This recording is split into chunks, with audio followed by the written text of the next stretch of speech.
Hello दोस्तों, आज मैं बात करने वाला हूँ कि कैसे आप अपने घर के लिए एक सही इन्वर्टर और बैटरी ले सकते हैं। यदि आप अपने घर के लिए नया बैटरी इन्वर्टर लेना चाहते हैं और या यदि आप अपने पुराने बैटरी इन्वर्टर को अपग्रेड करना चाहते हैं, मान लीजिए पहले आपका लोड कम या ज़्यादा था, अभी अभी दूसरा लोड आपका लोड चेंज हो गया है, तो उसके लिए आप नया इन्वर्टर बैटरी लेना चाहते हैं, तो आपको कितना रेटिंग का इन्वर्टर और कितना रेटिंग का बैटरी चाहिए होगा, उस बारे में इस वीडियो में बात करने वाला हूँ। कई बार क्या होता है कि हम लोग समझ नहीं पाते हैं कि कितना रेटिंग का इन्वर्टर और बैटरी लें। कई बार हम लोग अपने आस पड़ोस के लोगों को देखकर कि मेरा पड़ोसी का इतना इतना वी का बैटरी है और इतना वी का इन्वर्टर है और इतना एम्पियर का बैटरी है, वो देख के सेम इन्वर्टर बैटरी हम अपने घर के लिए ले आते हैं। पर ये सही नहीं है। हो सकता है कि मेरा पड़ोसी का लोड दूसरा होगा, घर में चलने वाला जो इलेक्ट्रिकल या इलेक्ट्रॉनिक होम अप्लाइंसेस वगैरह है, वो कुछ उसका और मेरा में अंतर हो सकता है। मान लीजिए वो फ्रिज चलाता होगा, चलाता होगा, हो सकता है हम मेरा घर में फ्रिज ना चले, सिर्फ पंखा या लाइट चले, तो लोड के अनुसार कितना रेटिंग का इन्वर्टर और बैटरी लेना चाहिए, उसके बारे में मैं इस वीडियो में डिटेल में बात करने वाला हूँ। देखिए, सबसे पहले तो आप ये समझिए कि आपके जो घर में इलेक्ट्रिकल या इलेक्ट्रॉनिक होम अप्लायंसेस या इक्विपमेंट है, वो सारी चीज़ कितना वाटेज कितना पावर कंजम्पशन करेगी।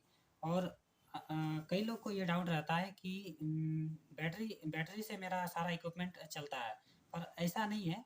इन्वर्टर ही डिसाइड करता है कि कितना लोड आप मैक्सिमम लोड उसमें आप चला सकते हैं। इन्वर्टर डिसाइड करता है, बैटरी नहीं। बैटरी सिर्फ बैकअप के लिए होता है, 2 घंटा 4 घंटा कितना घंटा चलाना होता है। तो मान लीजिए आपका घर में कितना लोड है, कैसा लोड है, उस हिसाब से आपको किस हिसाब का कितना रेटिंग कितना वीए का इन्वर्टर चाहिए, पहले वो समझ लीजिए। मैं कुछ एग्जांपल देके अभी समझाता हूँ आपको। देखिए, कोई भी इन्वर्टर है ना, वो 100% एफिशिएंट नहीं होता है। प्रैक्टिकली देखा जाए तो 100% एफिशिएंट नहीं होता है। मान लीजिए आपका 800 वीए का इन्वर्टर है, तो वो 800 वीए का इन्वर्टर आपका 100% एफिशिएंट नहीं है। कोई भी मशीन जो है या इवन इन्वर्टर है, वो आपका 60 to 80% एफिशिएंट ही देता है। पहले तो ये जान लीजिए कि जो इन्वर्टर होता है, इन्वर्टर उसका रेटिंग वीए में होता है, वोल्ट्स एम्पियर वोल्ट्स एम्पियर में होता है। तो ये कितना रेटिंग का वी हमको ज़रूरत है मेरा घर में लोड के अनुसार, वो पहले समझ लीजिए। उसके बाद बैटरी की बात करेंगे, कितना एम्पियर का बैटरी हमको चाहिए होगा। मान लीजिए मेरा घर है, मेरा घर में हमको 3 फैन चलाना है। जब लाइट कट जाएगा तब हमको क्या क्या चलाना है। मान लीजिए 3 फैन चलाना है, 3 ट्यूबलाइट जलाना है, और मान लीजिए 3 CFL है, एक टीवी है, एक टीवी चलाना है। मान लेते हैं इसका वाटेज एक एक फैन का एक फैन का वाटेज मान लेते हैं हम 80 वाट। और CFL का मान लेते हैं एक CFL का मान लेते हैं 10 वाट। एक ट्यूबलाइट का मान लेते हैं 30 वाट। और एक टीवी टीवी का मान लेते हैं हम 100 वाट। ये इसका पावर कंजम्पशन है एक एक इक्विपमेंट का। तो उस हिसाब से 3 फैन का कितना हो जाएगा, 3 फैन का 880 वाट के हिसाब से 240 वाट, प्लस 3 ट्यूबलाइट का कितना हो जाएगा, 30 × 30 90 वाट, प्लस 3 CFL का कितना हो जाएगा, 1 CFL का 10 वाट, तो 3 का 30 वाट, प्लस एक टीवी का 100 वाट। यानी मेरा टोटल पावर कंजम्पशन कितना है,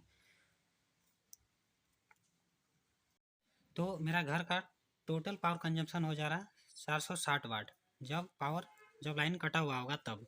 तो इस हिसाब से ये मेरा टोटल पावर कंजम्पशन है। कोई भी इन्वर्टर का एफिशिएंसी जो होता है, क्षमता होता है, वो 60 to 80% ही होता है। इसको हम सीधा सीधी भाषा में पावर फैक्टर से भी डिफाइन कर सकते हैं। 60 to 80 को 0.6 to 0.8। तो इसको जब हम लोग कैलकुलेशन करेंगे आगे, तो उसको एक एवरेज एफिशिएंसी मान लेंगे। कोई भी इन्वर्टर का एवरेज एफिशिएंसी कोई भी इन्वर्टर का मान लेंगे 0.7, और इसी को लेकर कैलकुलेशन करेंगे। तो कैसे निकालेंगे कि हमको कितना वी का इन्वर्टर चाहिए होगा।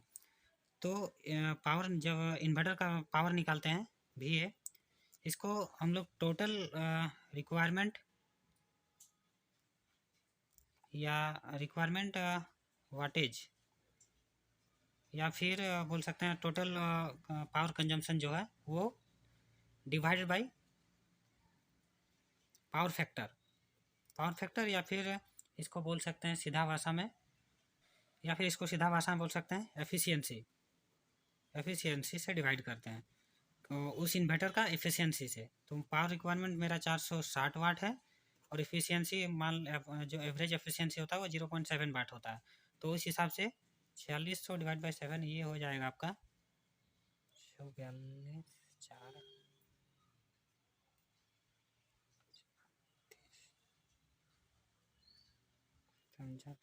अप्रॉक्स 657 VA का इन्वर्टर चाहिए। तो ये 657 का इन्वर्टर तो मार्केट में अवेलेबल नहीं होता है, 800 का होता है। तो आप 800 VA का इन्वर्टर ले सकते हैं, इतना सारा आपको इक्विपमेंट चलाने के लिए या रन कराने के लिए।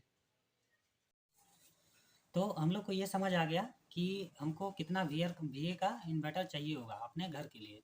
अब आगे बात करते हैं कि हमको बैटरी कितने एम्पियर का लेना है आपको। तो बैटरी देखिए, आपको बैटरी उस हिसाब से आप बैटरी का डिसाइड इस तरह से कर सकते हैं कि हमको कितना हाई लेवल का या कितना बड़ा बैटरी चाहिए एम्पियर में। तो वो इस बात पर डिपेंड करता है कि आपको बैकअप कितना चाहिए। आपको मान लीजिए 2 घंटा चलाना है, 3 घंटा, 4 घंटा, तो जितना ज़्यादा आपको बैकअप चाहिए उतना हैवी बैटरी लेना होगा। जैसा कि हम लोग समझ गए कि मेरा घर का टोटल पावर कंजम्पशन या टोटल पावर रिक्वायरमेंट 460 वाट है। चलिए अब बैटरी का बात करते हैं। बैटरी का जो रेटिंग होता है वो एम्पियर आवर में होता है, AH में, एम्पियर आवर में। तो जैसा कि बैटरी का हम लोग कैसे निकालेंगे कि हमको कितना एम्पियर का चाहिए होगा। तो जैसे कि मेरा टोटल पावर कंजम्पशन या रिक्वायरमेंट कितना था 460 वाट, वाटेज में 460 वाट का, साथ ही हमको कितना घंटा का बैकअप चाहिए। मान लीजिए हमको 3 घंटा का बैकअप चाहिए, तो इंटू 3 डिवाइड बाई वोल्ट, माने wattage into hour divided by volt. तो ये बैटरी जो होता है वो 12 वोल्ट का होता है। तो इसके अकॉर्डिंग 3 4 12 4 115 एम्पियर आवर का हमको AH का बैटरी चाहिए होगा। तो मार्केट में 100, 150, 180, 200 एम्पियर का बैटरी अवेलेबल है। तो आप लगभग 150 एम्पियर या 100 एम्पियर का बैटरी ले सकते हैं। यदि आपको बैकअप ज़्यादा चाहिए तो 180 का लीजिए, यदि उससे भी ज़्यादा चाहिए तो 200 का लीजिए। लेकिन यहाँ पे एक चीज़ ध्यान देने वाला है कि आपका इन्वर्टर कम VA का है, आपका इन्वर्टर है 800 VA का, तो बैटरी भी आपको लगभग 100, 150, 180 तक ही लेना होगा। इससे ज़्यादा लीजिएगा तो इन्वर्टर आपका बैटरी चार्ज नहीं कर पाएगा। उसके लिए आपको थोड़ा बड़ा इन्वर्टर चाहिए होगा, 900 या 1000 या 1100 का इन्वर्टर चाहिए होगा। इस बात का ध्यान रखिए। आशा करते हैं आप लोगों को सारा चीज़ क्रिस्टल क्लियर हो गया होगा कि आपको कितना VA का इन्वर्टर चाहिए होगा अपने घर के लिए और कितना एम्पियर का बैटरी चाहिए होगा।